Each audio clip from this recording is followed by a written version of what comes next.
Kalau organik tuh lebih manis dan halus, lembut daunnya gitu. Jadi dari biji, kemudian tumbuh besar hingga dipanen, itu rasanya itu sangat membahagiakan sekali ya dan nggak bisa diungkapin.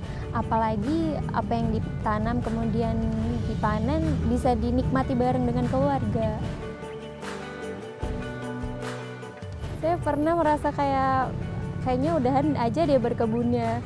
Ya, tapi pas saya lihat perkembangan tanaman saya yang membuat saya terkejut, setiap kali saya kayak, oh udah aja deh kayaknya berkebun. Ada aja hal dari tanaman yang bikin saya malah terkejut lagi dengan pertumbuhannya gitu. Jadi saya semakin semangat lagi untuk berkebun.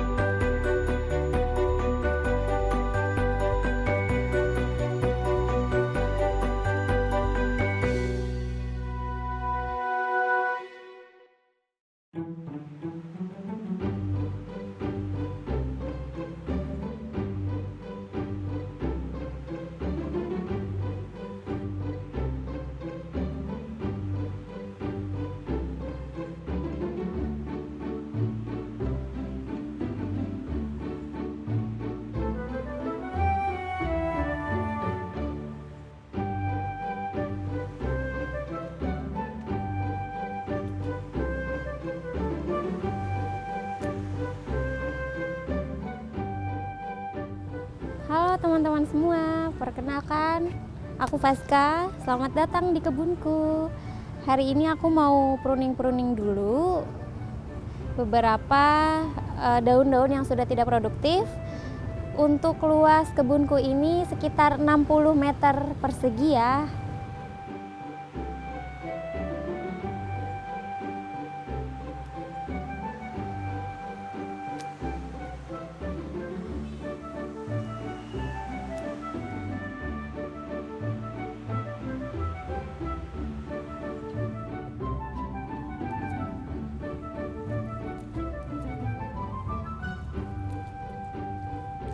Halo teman-teman, ini adalah pohon kangkung yang sudah tua ya usianya, sekitar 5 bulan. Dan ini dia sudah berbunga. Nah, bunga ini akan menghasilkan benih seperti ini nih, contohnya benih yang sudah bisa dipanen.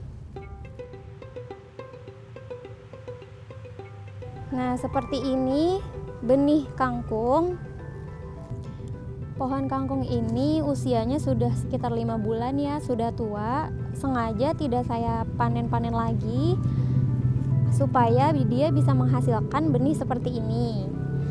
Nah, untuk saya pribadi pemanenannya itu hanya 2 kali saja, karena seperti yang pernah saya baca, kalau kangkung ini semakin sering dipanen, maka kandungan purinnya pun akan semakin meningkat. Jika kandungan purinnya itu tinggi, maka kurang baik untuk kesehatan. Jadi, pohon kangkung ini sengaja tidak saya panen lagi supaya dapat menghasilkan biji seperti ini, agar bisa saya panen lagi, saya tanam lagi.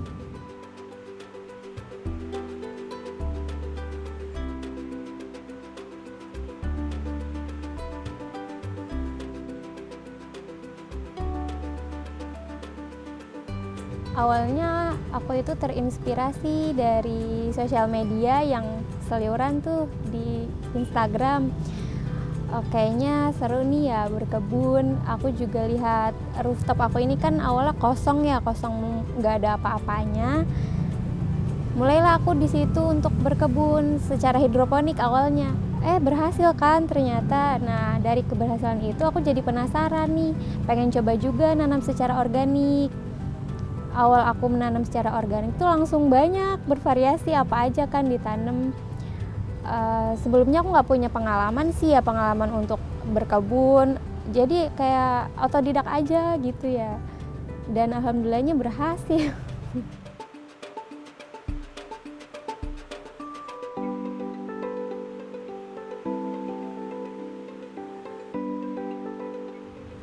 Teman-teman, ini pohon sawi pagoda aku. Di sini ada beberapa daun yang kering ya, yang menguning dan akan aku buang. Tujuan aku membuang daun-daun yang menguning ini supaya nutrisi tanaman ini lebih fokus ke daun-daun yang lebih sehat. Untuk sawi pagoda ini jarang ditemukan ya di pasaran, maka dari itu aku menanam. Untuk rasa sawi ini menurut aku paling enak ya dibanding sawi-sawi yang lain. Rasanya lebih crunchy dan juga manis.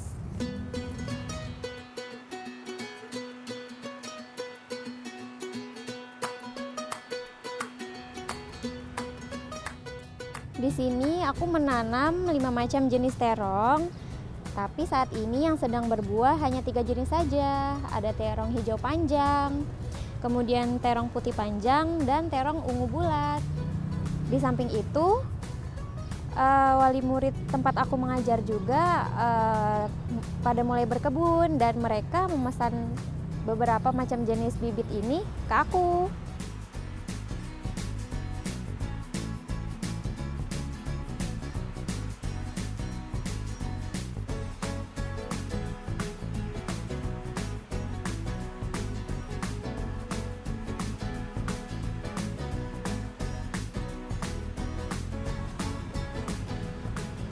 Di sini ada pohon murbei. Ini yang warna hitam artinya sudah matang. Biasanya aku jadikan cemilan.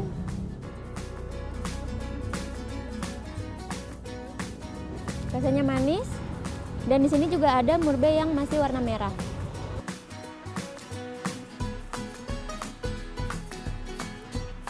Belum matang ya, tapi aku suka. Rasanya asam.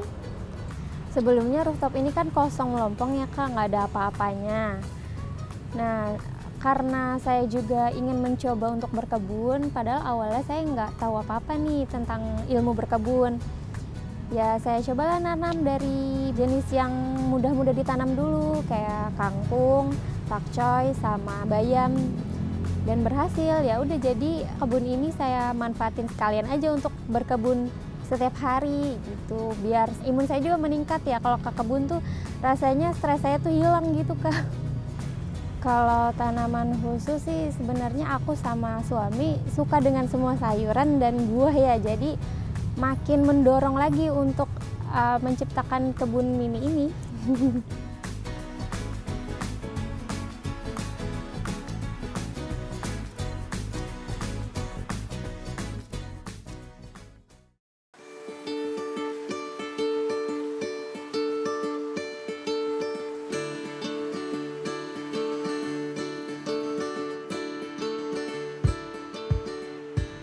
Untuk suka duka saya menanam di rooftop ini ya, mulai dari tanah, karena di rooftop ya menanamnya jadi terbatas tanahnya, udah gitu harus ngangkat-ngangkatin tanah juga kan dari bawah ke atas. Selain itu juga buah-buahan saya juga beberapa kali dimakan sama hewan kan, hewan musang.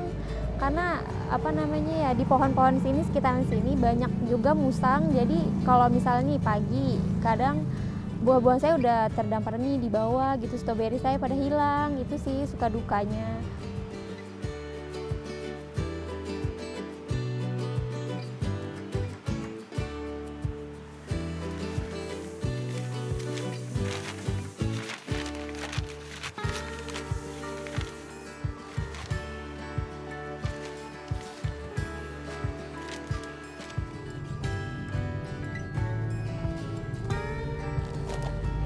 Oh ya teman-teman, di sini kan ada semayan kubis ya atau kol ya. Nah, untuk campuran tanahnya ini perbandingannya 1:1:1. Ya itu tadi, sekam bakar, sekam mentah, pupuk kandang, dan tanah humus. Nah, ini untuk semayan pohon kubisnya ya. Ciri-ciri pohon yang sudah siap dipindah tanam, dia itu sudah memiliki daun sejati seperti ini.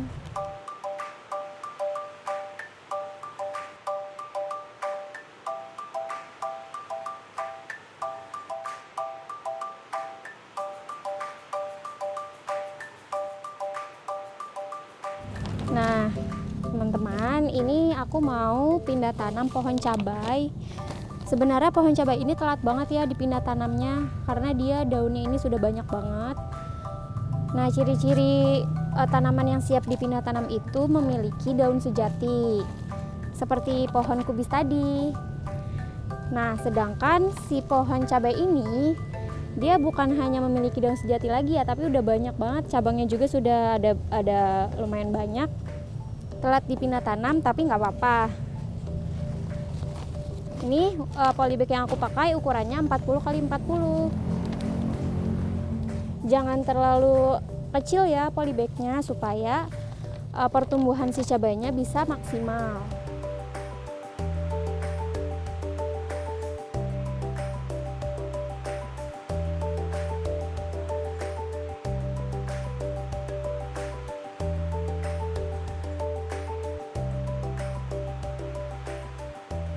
Nah, teman-teman, di sini proses pindah tanam pohon kubisnya sudah selesai. Setelah ini mau aku siram.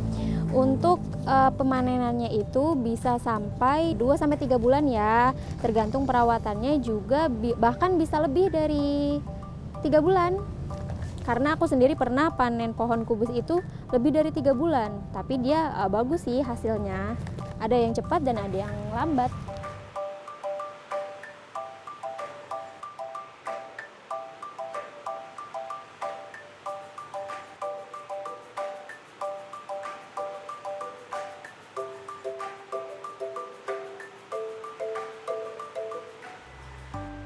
Nah, ini ada pohon sawi kailan aku, kemudian ada juga pakcoy. Ini dimakanin belalang ya, menandakan bahwa ini benar-benar organik. Kemudian ada juga sawi pagoda, sawi sesim, daun bawang yang aku tanam dari bonggolnya. Kemudian apel putsa. Dan ini jenis-jenis terong. Alhamdulillah dari suami saya mendukung saya, mensupport saya untuk berkebun, karena ini kan kegiatan yang positif ya. Selain suami saya, keluarga saya juga, dari orang tua saya, saudara saya. Awalnya saya bingung juga tuh gimana ya cara bikin konten berkebun. Saya nggak terlalu paham karena sebelumnya saya emang nggak pernah ngonten kan. Saya diajarin tuh sama saudara saya, gini loh caranya bikin konten, dan alhamdulillah banyak tuh yang suka ya dari konten saya. Ada yang komentar-komentarnya kan positif, jadi saya semakin terdorong untuk terus membuat konten tentang berkebun, dan semakin semangat lagi juga tentunya untuk berkebun.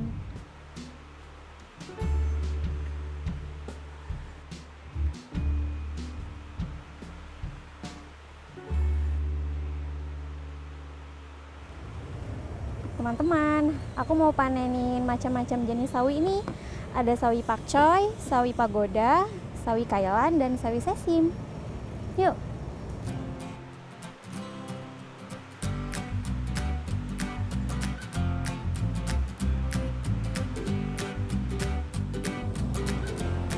Nah, teman-teman, ini ada sawi sesim yang baru saja saya panen.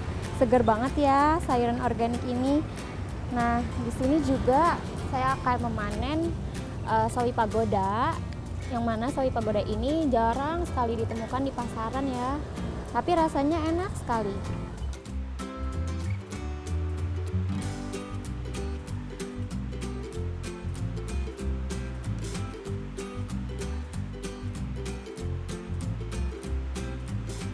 Alasan saya memilih dengan sistem organik, selain lebih sehat ya tentunya, dari rasanya juga berbeda. Kalau organik tuh lebih manis dan halus, lembut daunnya gitu. Jadi manfaat dari saya berkebun ya yang saya dapat, selain memberikan kebahagiaan tersendiri, karena dari awal menanam dia itu tumbuh dari biji, kemudian tumbuh besar hingga dipanen.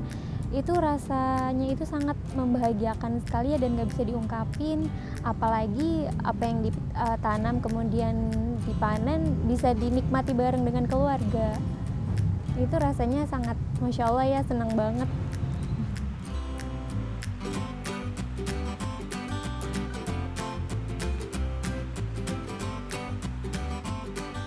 Memetik daun bawang seperti ini dapat menumbuhkan tunas-tunas baru, tidak mencabut seakar-akarnya ya.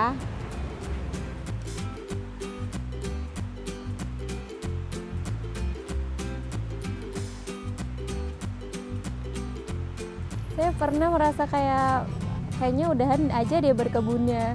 Tapi pas saya lihat perkembangan tanaman saya yang membuat saya terkejut, akhirnya saya nggak jadi tuh untuk sudahi berkebun, karena setiap kali saya kayak udah aja deh kayaknya berkebun, ada aja hal dari tanaman yang bikin saya malah terkejut lagi dengan pertumbuhannya gitu. Jadi saya semakin semangat lagi untuk berkebun.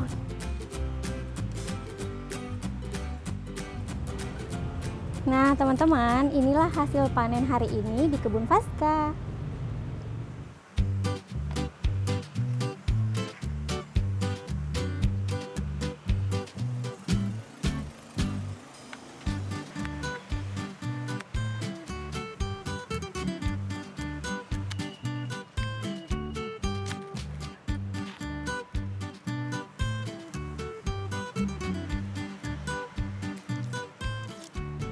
Nah teman-teman, biasanya kulit bawang yang aku pakai untuk memasak ini kulitnya nggak aku buang ya, tapi aku jadikan untuk pestisida nabati dan pupuk organik cair, karena rendaman kulit bawang itu sangat efektif ya untuk tanaman, membuat tanaman menjadi subur, bisa untuk booster akar dan juga mempercepat pertumbuhan tunas-tunas baru.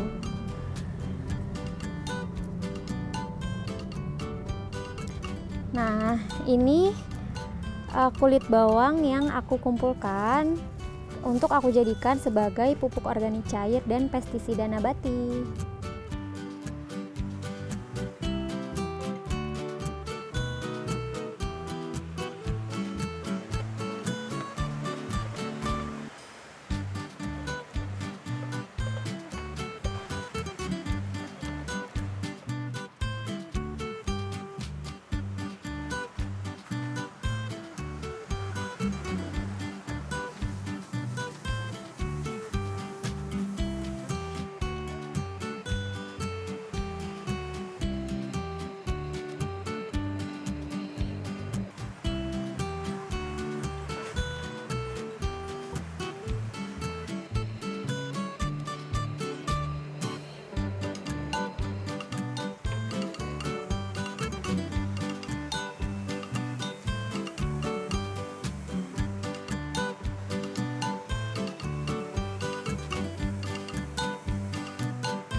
Nah teman-teman, aku mau bikin pestisida nabati sekaligus pupuk organik cair dari sisa limbah dapur nih, dari kulit bawang yang aku pakai untuk memasak tadi.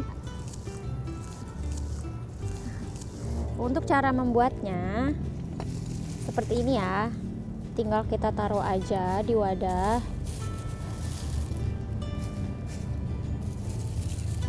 Kalau aku untuk takaran sih nggak ada takaran khususnya ya, jadi pakai insting aja.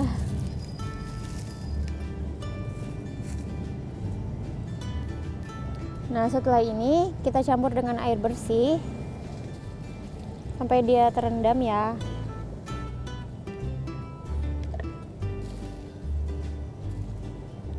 Nah kemudian selanjutnya ini kita tutup. Nah ini akan aku diamkan minimal selama 24 jam, tapi kalau mau lebih lama lebih bagus ya. Nih aku ada contohnya rendaman air kulit bawang yang sudah 2 bulan, sekitar 2 bulan nih. Semakin lama dia semakin bagus ya, sangat efektif untuk mengusir hama, juga efektif untuk pupuk organik cair.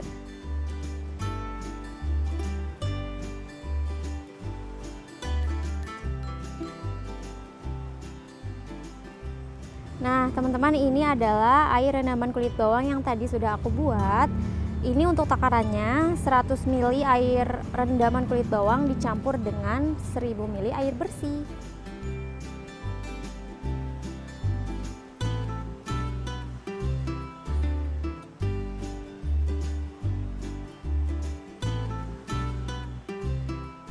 Nah, teman-teman, di sini ada pohon sawi pagoda aku yang terserang hama. Di sini aku mau aplikasikan pestisida nabati ini untuk pohon si sawi pagoda ini. Mudah-mudahan setelah aku semprotkan hamanya hilang ya, atau bahkan mati. Kalau ada hama kayak gini tuh ya rasanya gregetan banget. Tapi di sisi lain ya namanya juga kan ini sayuran organik ya, pasti yang namanya hama tuh dia datang-datang terus. Disitulah pertanda bahwa sayuran ini memang benar-benar organik.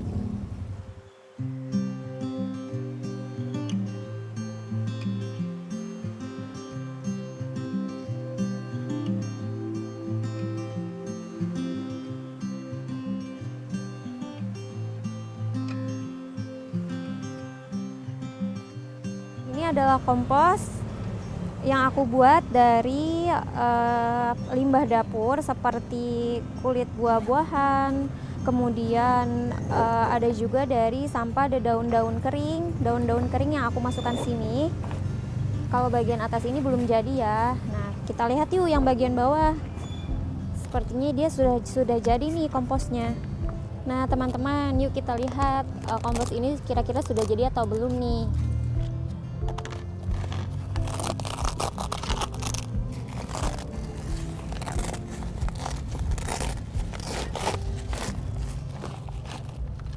Ternyata setengah jadi ya, belum terlalu jadi, tapi ada juga nih yang sudah jadi. Tuh, kompos ini bisa menyuburkan tanaman ya. Jadi pH tanah itu bisa stabil jika kita tambahkan dengan kompos. Lumayan kan buat menyuburkan tanaman.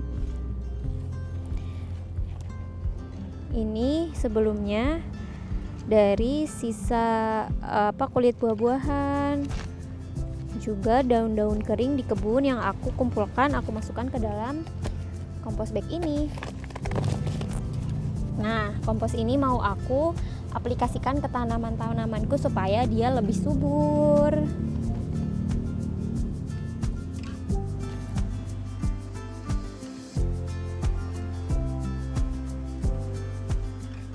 Harapan saya semoga dengan adanya kebun mini saya ini dapat menginspirasi para teman-teman yang ingin berkebun juga namun lahannya terbatas. Karena menurut saya berkebun itu tidak harus di lahan yang luas ya, di lahan yang sempit pun bisa berkebun. Bagaimana kita aja menata tanamannya, kan tanaman juga bisa ya ditanam dalam pot, dalam polybag. Jadi sebisa kita aja memanfaatkan lahan yang ada untuk berkebun dengan sebisa kita semaksimal mungkin memanfaatkan lahan yang ada.